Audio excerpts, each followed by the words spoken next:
ಆ ಮಕ್ಕಳು ನಮ್ಮಲ್ಲಿ ಕಲಿಯುವಾಗ ಅವರ ಎಳೆಯ ಮುಖದ ಮೇಲೆ ಜೀವನೋತ್ಸಾಹಗಳು ತಕಪಕ ಕುಣಿದಾಡಿರುತ್ತವೆ.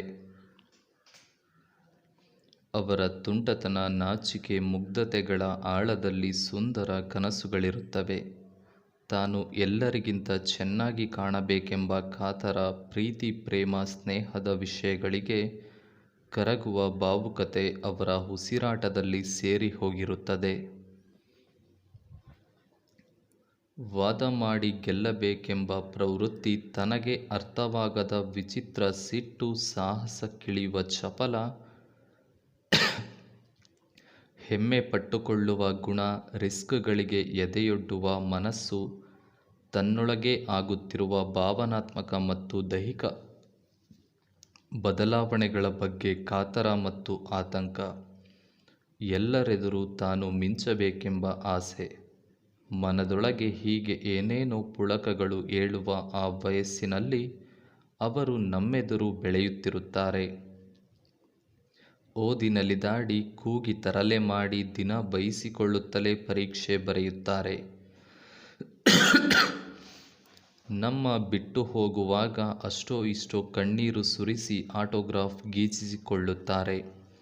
ಕಷ್ಟ ಸುಖ ಮಾತಾಡಲು ಮೊಬೈಲ್ ನಂಬರ್ ಕೇಳಿ ಪಡೆಯುತ್ತಾರೆ. ಮೊಬೈಲಿಗೆ ಇವತ್ತಿಗೂ ಒಳ್ಳೊಳ್ಳೆಯ ಸಂದೇಶ ಕಳಿಸುವ ಸಭ್ಯ ಹುಡುಗರಿದ್ದಾರೆ. ಹಾಗೇನೆ ಅಶ್ಲೀಲ ಜೋಕ್ ಕಳಿಸಿ ಉಗಿಸಿಕೊಂಡವರೂ ಇದ್ದಾರೆ. ನಿಮಗೇನು ಇನ್ನೂ ವಯಸ್ಸಿದೆಯಲ್ಲ ಸರ್, ನೀವು ಒಸಿ ಎಂಜಾಯ್ ಮಾಡಲಿ ಎಂದು ಕಳಿಸಿದೆವು, ಇಷ್ಟು ಸೀರಿಯಸ್ ಆದ್ರೆ ಹೆಂಗೆ ಎಂದು ನನ್ನ ಮೇಲೆ ಗೂಬೆ ಕೂರಿಸಿದ ಹುಡುಗರೂ ಇದ್ದಾರೆ. ಹೀಗೆ ಕೆಲಕಾಲ ಸಂಪರ್ಕದಲ್ಲಿದ್ದು ಆಮೇಲೆ ಇದ್ದಕ್ಕಿದ್ದಂತೆ ಮಾಯವಾಗುವ ಕೆಲವು ವಿದ್ಯಾರ್ಥಿಗಳು ಎಷ್ಟೋ ವರ್ಷಗಳ ನಂತರ ಎಲ್ಲೆಲ್ಲೋ ಸಿಗುತ್ತಾರೆ. ಸಿಕ್ಕು ಆಶ್ಚರ್ಯ, ಸಂತಸ, ತಳಮಳ ಮೂಡಿಸಿರುತ್ತಾರೆ. ರಸ್ತೆ, ಬಸ್ಸು, ರೈಲು, ಹೋಟೆಲ್ಲು ಇಲ್ಲೆಲ್ಲ ಸಿಗುವುದು ಕಾಮನ್ ಬಿಡಿ.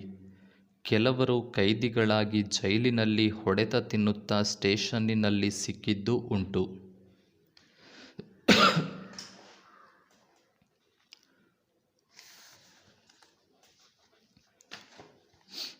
ಒಬ್ಬನಿಗೆ ಬೆಂಗಳೂರು ಬಸ್ ಸ್ಟ್ಯಾಂಡಿನಲ್ಲಿ ನನ್ನ ಮೇಲೆ ಅನುಮಾನ ಬಂದಿದೆ. ತಕ್ಷಣ ಕೇಳಲಾಗದೆ ಏಕಾಂತಕ್ಕಾಗಿ ಶೌಚಾಲಯದ ತನಕವೂ ಹಿಂಬಾಲಿಸಿಕೊಂಡು ಬಂದುಬಿಟ್ಟ. ಅಲ್ಲಿ ತುರ್ತು ಕೆಲಸದಲ್ಲಿ ನಾನು ನಿರತನಾಗಿದ್ದೆ. ಸಮಯ ನೋಡಿಕೊಂಡೇ ನಮಸ್ಕಾರ ಕುಕ್ಕಿದ. ನಿನ್ನ ಭಕ್ತಿ ತೋರಿಸೋದಕ್ಕೆ ಇದೇ ಜಾಗ ಬೇಕಿತ್ತಾ ಎಂದು ನನ್ನ ಸಂಕಟ, ಸಿಟ್ಟು, ಹುಸಿನಗೆ ಈ ಮೂರನ್ನೂ ಮಿಕ್ಸ್ ಮಾಡಿಕೊಂಡು ಹೇಳಿದೆ.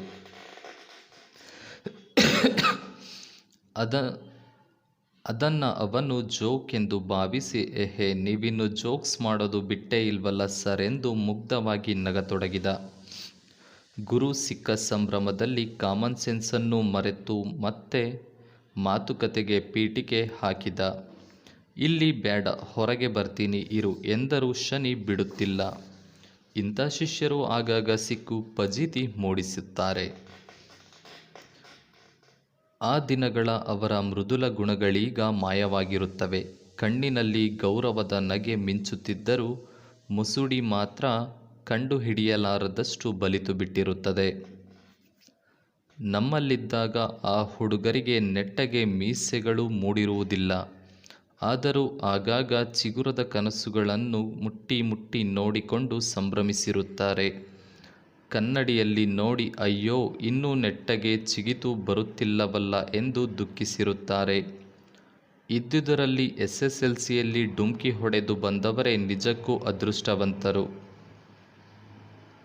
ಅವರಿಗೆ ಪ್ರಾಯಕ್ಕೆ ಎಷ್ಟು ಬೇಕೋ ಅಷ್ಟು ಮೀಸೆ ಜೊತೆಗೆ ಬೋನಸ್ ಗಡ್ಡವೂ ಹುಟ್ಟಿಕೊಂಡಿರುತ್ತವೆ.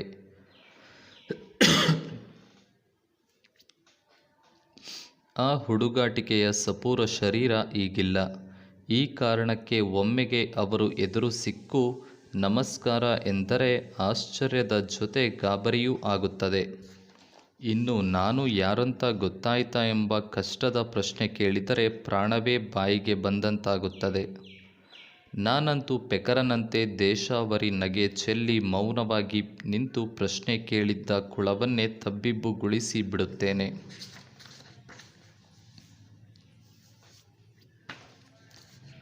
ಕೆಲವರು ಫೋನು ಮಾಡಿ ಗೊತ್ತಾಯ್ತಾ ಗುರುಗಳೇ ಎಂದು ಕೇಳುವುದುಂಟು. ನನ್ನ ಜೀವನದಲ್ಲಿ ಹೈಯೆಸ್ಟ್ BP ತರಿಸುವ ಪ್ರಶ್ನೆ ಅಂತಿದ್ದರೆ ಇದೊಂದೇ ಇರಬೇಕು. ಆದರೂ ಫೋನು ಮಾಡಿದವರ ಅಭಿಮಾನಕ್ಕೆ ಧಕ್ಕೆಯಾಗಬಾರದೆಂದು ತಿಳಿದಷ್ಟು ಅವರ ಕುರಿತು ಹೇಳುವ ಪ್ರಯತ್ನ ಮಾಡುತ್ತೇನೆ. ಅಷ್ಟಾದರೂ ಫೋನು ಮಾಡಿದ ಗೊಡ್ಡಾಳು ತುಂಬ ಸತಾಯಿಸಿದರೆ ಫೋನು ನೆಲಕ್ಕೆ ಕುಕ್ಕುವುದಷ್ಟೇ ಉಳಿದ ಕೆಲಸ. ಮಕ್ಕಳು ಎದುರಿಗೆ ಬಂದರೇನೆ ಕಂಡುಹಿಡಿಯೋದು ಕಷ್ಟ. ಅಂಥದ್ರಲ್ಲಿ ಫೋನಿನಲ್ಲಿ ನನ್ನ ಶಿಷ್ಯರನ್ನು ಕಂಡುಹಿಡಿಯುವುದು ನನ್ನಿಂದ ಸುತಾರಾಮ್ ಆಗದ ಕೆಲಸ. ವಿದ್ಯಾರ್ಥಿಗಳು ನಮ್ಮ ಮೇಲಿನ ಪ್ರೀತಿಗೆ ಹೀಗೆ ಏನೇನೋ ಉಡುಗಾಟಿಕೆ ತರಲೆ ಮಾಡುತ್ತಾರೆ. ನಮಗದು ಕಿರಿಕಿರಿಯಾಗುವಷ್ಟು ಜಡ ವಿಷಯ ಅನ್ನಿಸಬಾರದು. ನಮ್ಮ ಮೇಲಿನ ಕಕ್ಕುಲಾತಿ ವ್ಯಕ್ತಪಡಿಸಲು ಅವರಿಗೆ ನೂರಾರು ದಾರಿಗಳಿವೆ ಅಲ್ಲವೇ? ಹಳೆಯ ವಿದ್ಯಾರ್ಥಿಯೊಬ್ಬ ಸಿಕ್ಕಾಗ ಗುರುವಾದವನ ಗೋಳು ಹೇಳತೀರದು. ಈತ ನನ್ನ ಶಿಷ್ಯ ಇರಬಹುದೇ, ಪರಿಚಿತನಿರಬಹುದೇ, ಏಕವಚನದಲ್ಲಿ ಮಾತನಾಡಿಸುವುದು ಸೂಕ್ತವೋ ಇಲ್ಲ ಬಹುವಚನದಲ್ಲಿ ವಿಚಾರಿಸಿಕೊಳ್ಳುವುದು ಒಳ್ಳೆಯದೋ ಎಂದು ಸಾಕಷ್ಟು ಚಡಪಡಿಸುತ್ತೇವೆ. ಶಿಷ್ಯನಾಗಿದ್ದರೆ ಏಕವಚನ ಓಕೆ, ಇಲ್ಲದಿದ್ದರೆ ಏನಪ್ಪ ಗತಿ ಎಂದು ಚಿಂತೆಯಾಗುತ್ತದೆ. ಅನುಮಾನ ಫಜೀತಿ ಒಟ್ಟೊಟ್ಟಿಗೆ ಶುರುವಾಗುತ್ತದೆ. ಆದರೂ ಮೇಷ್ಟ್ರುಗಳಾದ ನಾವು ಎಷ್ಟು ಪಾಕಡಗಳೆಂದರೆ ಎಲ್ಲ ಗೊತ್ತಿರುವ ಥರ ತಜ್ಞರಂತೆ ಏಹೆ ಎಂದು ತಲೆಯಾಡಿಸಿ ಗೊತ್ತಾಯಿತು ಎಂದು ನೀನು ನಮ್ಮ ಶಿಷ್ಯ ಅಲ್ಲವೇನೋ ಎಂದು ಸುಳ್ಳೇ ಹಲುಬುತ್ತೇವೆ. ಈ ಮಾತಿಗೆ ಶಿಷ್ಯಂದಿರು ಹಾಗಾದರೆ ಯಾರಂತ ಹೇಳಿ ನೋಡೋಣ ಎಂದು ರಸಪ್ರಶ್ನೆ ಕಾರ್ಯಕ್ರಮವನ್ನೇ ಶುರು ಮಾಡಿಕೊಳ್ಳುತ್ತಾರೆ. ಆಗಂತೂ ಮುಗೀತು ಕತೆ, ತಿಥಿಯಾಗಿದಷ್ಟೇ ಲೆಕ್ಕ. ಆದರೂ ನಾವು ಬಿಟ್ಟೇವಾ? ಮೇಷ್ಟ್ರೆಂಬ ಜಿಗುಟು ಜಾತಿ ನಮ್ಮದು. ಹಿಡಿದ ಪಟ್ಟನ್ನು ಅಷ್ಟು ಸುಲಭಕ್ಕೆ ಬಿಡುವುದಿಲ್ಲ. ಸರ್, ತಾವು ಯಾರಂತ ತಿಳಿಯಲಿಲ್ಲ. ಒಟ್ನಲ್ಲಿ ತಾವು ಪರಿಚಯದವರೇನೆ, ಆದರೆ ಎಲ್ಲಿ, ಯಾರು, ಯಾವಾಗ ಅನ್ನೋದು ಮರೆತು ಹೋಗಿದೆ ಎಂದು ಬೇಕಂತಲೇ ಸಿಕ್ಕಾಪಟ್ಟೆ ಮರ್ಯಾದೆ ತೋರಿಸಿ ಬಿಡುತ್ತೇವೆ. ಆಗ ಪಾಪ ಆ ಹುಡುಗರ ಕತೆ ಮುಗಿದಂತೆ ಸರಿ. ನಮ್ಮ ಗೌರವ ಮರ್ಯಾದೆಗಳಿಂದ ಕಂಗಾಲಾಗುವ ಅವರು ನಮ್ಮನ್ನು ದಯವಿಟ್ಟು ಸಾರನ್ಬೇಡಿ ಗುರುಗಳೇ, ನಾನು ನಿಮ್ಮ ಸ್ಟೂಡೆಂಟ್, ಇಂಥ ವರ್ಷ ಇಂಥ ಸೆಕ್ಷನ್ನಲ್ಲಿ ಕಲಿತಿದ್ದೆ ಎಂದು ಫಟಾಫಟ್ ಅಂತ ಬಾಯಿ ಬಿಡುತ್ತಾರೆ.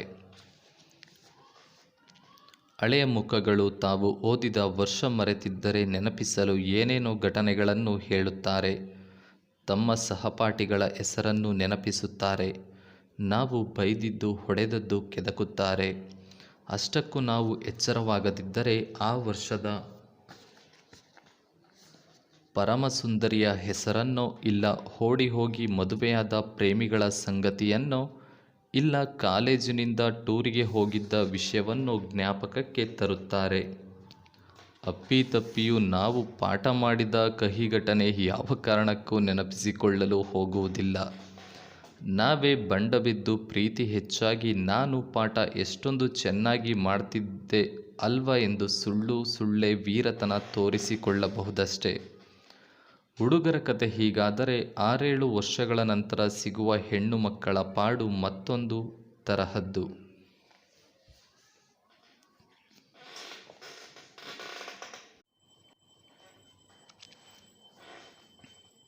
ಆ ಮಕ್ಕಳು ನಮ್ಮಲ್ಲಿ ಕಲಿಯುವಾಗ ಅವರ ಎಳೆಯ ಮುಖದ ಮೇಲೆ ಜೀವನೋತ್ಸಾಹಗಳು ತಕಪಕ ಕುಣಿದಾಡಿರುತ್ತವೆ.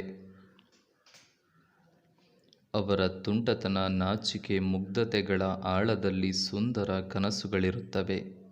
ತಾನು ಎಲ್ಲರಿಗಿಂತ ಚೆನ್ನಾಗಿ ಕಾಣಬೇಕೆಂಬ ಕಾತರ, ಪ್ರೀತಿ, ಪ್ರೇಮ, ಸ್ನೇಹದ ವಿಷಯಗಳಿಗೆ ಕರಗುವ ಭಾವುಕತೆ ಅವರ ಉಸಿರಾಟದಲ್ಲಿ ಸೇರಿ ಹೋಗಿರುತ್ತದೆ.